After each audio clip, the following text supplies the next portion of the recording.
High VS DMs ట్యూటోరియల్కి స్వాగతం. ఈ వీడియోలో 6వ తరగతి జనరల్ సైన్స్ సెమిస్టర్ 2 నుండి అన్ని చాప్టర్స్ను కంప్లీట్గా కవర్ చేస్తూ 40 అతి ముఖ్యమైన ప్రశ్నలు మరియు వాటి జవాబులు ఇవ్వడం జరిగింది. ప్రిపరేషన్కు తక్కువ టైం ఉన్నందున టెక్స్ట్ బుక్ చదవడానికి టైం లేని వారికి అలాగే రివిజన్ చేసేవారికి చక్కగా ఉపయోగపడుతుంది. కాబట్టి తప్పకుండా చూడండి. అలాగే కొత్తగా మా ఛానల్ని చూస్తున్నట్లయితే సబ్స్క్రైబ్ చేసుకొని పక్కనే ఉన్న బెల్ ఐకాన్పై క్లిక్ చేసి ఆల్ ఆప్షన్ను ఎంచుకోండి. ఇక లేట్ చేయకుండా టాపిక్లోకి వెళ్ళిపోదాం.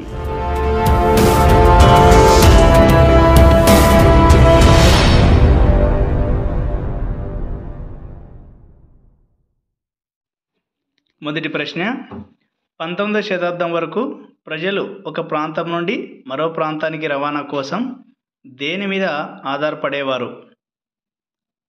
జవాబు జంతువులు, పడవలు, ఓడలు.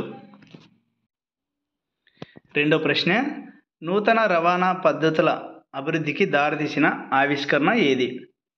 జవాబు ఆవిరి యంత్రం ఆవిష్కరణ.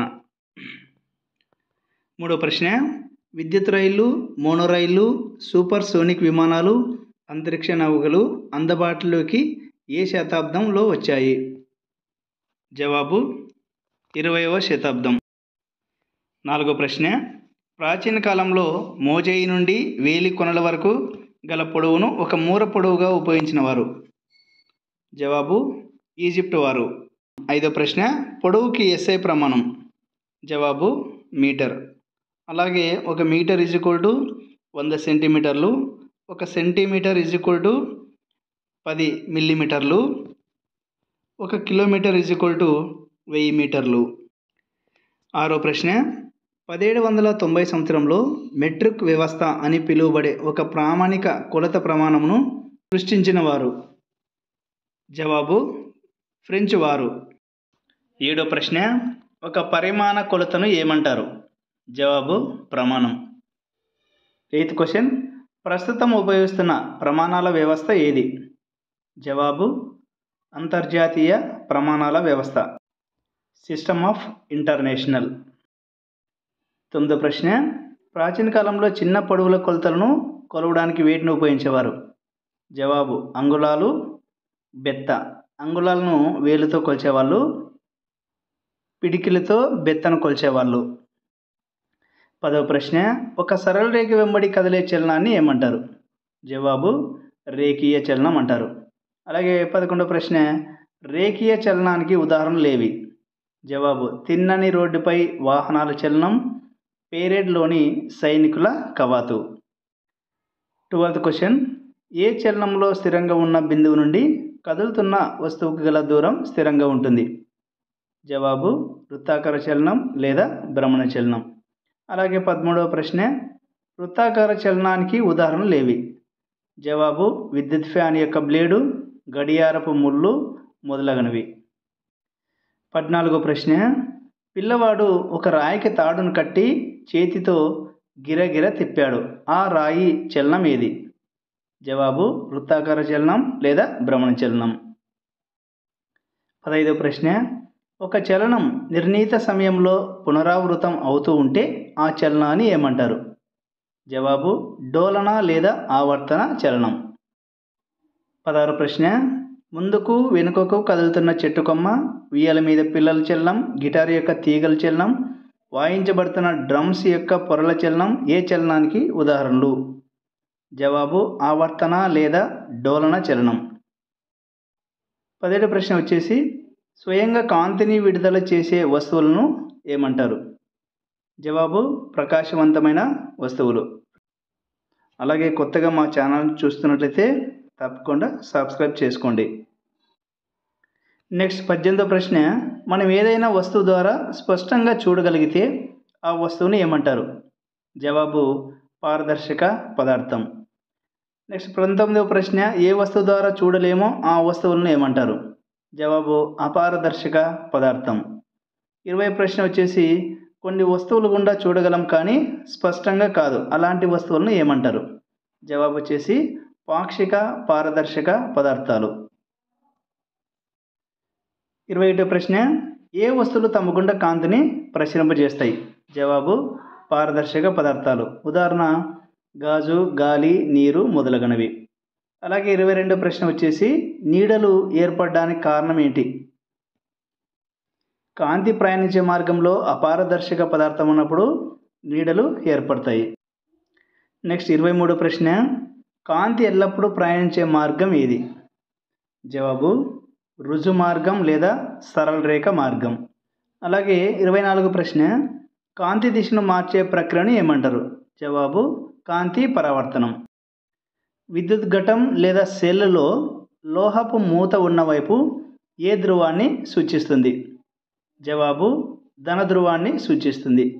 అలాగే లోహపు చట్రం ఉన్న వైపు అయితే రుణ ధ్రువాన్ని సూచిస్తుంది.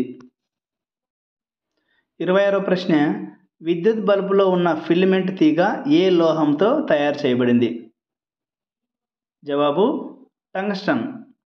అలాగే 27వ ప్రశ్న వచ్చేసి విద్యుత్ వలయంలో విద్యుత్ యొక్క దిశ విద్యుత్ ఘటం యొక్క ఈ ధ్రువం నుండి ఈ ధ్రువానికి తీసుకోబడుతుంది. జవాబు ధన ధ్రువం నుండి రుణ ధ్రువానికి. ఇప్పుడు కూడా విద్యుత్ దిశ అనేది ధన ధ్రువం నుంచి రుణ ధ్రువానికి ఉంటుంది. నెక్స్ట్ 28వ ప్రశ్న వలయం తెరవడానికి మూయడానికి ఉపయోగించే సాధారణ పరికరం ఏది? జవాబు స్విచ్. ఫ్రెండ్స్, మా ఛానల్ని కొత్తగా చూస్తున్నట్లయితే సబ్స్క్రైబ్ చేసుకోండి, షేర్ చేయండి, లైక్ చేయండి. నెక్స్ట్ 29వ ప్రశ్న విద్యుత్తును తమ గుండా ప్రవహింపజేసుకునే పదార్థాలను ఏమంటారు? జవాబు విద్యుత్ వాహకాలు. ఉదాహరణకి లోహాలు ఇనుము, రాగి, అల్యూమినియం మొదలగునవి. నెక్స్ట్ 30వ ప్రశ్న విద్యుత్తును తమ గుండా ప్రవహింప చేసుకోకుండా విద్యుత్ బంధకాలుగా పనిచేసేవి ఏవి? జవాబు అలోహాలు. ఉదాహరణకి ప్లాస్టిక్, కర్ర మొదలగునవి. నెక్స్ట్ 31వ ప్రశ్న ఇనుమును ఆకర్షించే ధర్మం కలిగిన పదార్థాలను ఏమంటారు? జవాబు అయస్కాంతాలు. 32వ ప్రశ్న వచ్చేసి లోహాలను ఆకర్షించే సహజరాలకు మాగ్నటైట్ అని పేరు పెట్టారు. ఆ పేరు ఎలా వచ్చింది అని భావించారు? జవాబు గ్రీసులోని మ్యాగ్నెస్ అనే గొర్రెల కాపరి పేరు మీదుగా మ్యాగ్నటైట్ అనే పేరు వచ్చిందని భావించడం జరిగింది.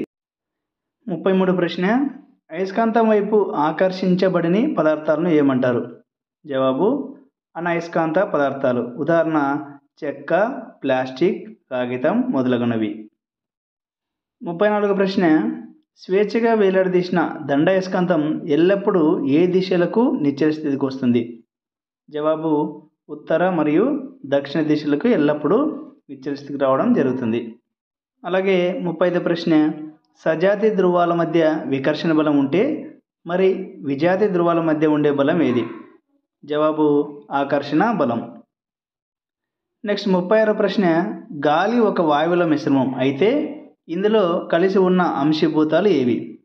జవాబు nitrogen, oxygen, carbon dioxide, organ మరియు ఇతర వాయువులు. 37వ ప్రశ్న గాలిలో అధిక మొత్తంలో ఉన్న వాయువు ఏది? జవాబు నైట్రోజన్. గాలిలో దాదాపుగా నైట్రోజన్ మరియు ఆక్సిజన్ వాయువులే కలిసి 99% ఉంటాయి. 38వ ప్రశ్న గాలిలో కార్బన్ డయాక్సైడ్తో కలిసి ఇతర వాయువులు ఉన్న శాతం ఎంత? జవాబు 1%. 1% మాత్రమే కార్బన్ డయాక్సైడ్ మరియు ఇతర వాయువులు గాలిలో ఉండడం జరుగుతుంది. అలాగే 39వ ప్రశ్న భూమి చుట్టూ ఆవరించి ఉన్న గాలి పొరను ఏమంటారు? జవాబు వాతావరణం. నెక్స్ట్ 40వ ప్రశ్న ఆకుపచ్చని మొక్కలు తమ ఆహారం తయారీలో ఉపయోగించుకునే గాలిలోని అంశం ఏది? జవాబు కార్బన్ డయాక్సైడ్. మా వీడియో మీకు నచ్చినట్లయితే లైక్ చేయండి, షేర్ చేయండి, సబ్స్క్రైబ్ చేసుకోండి.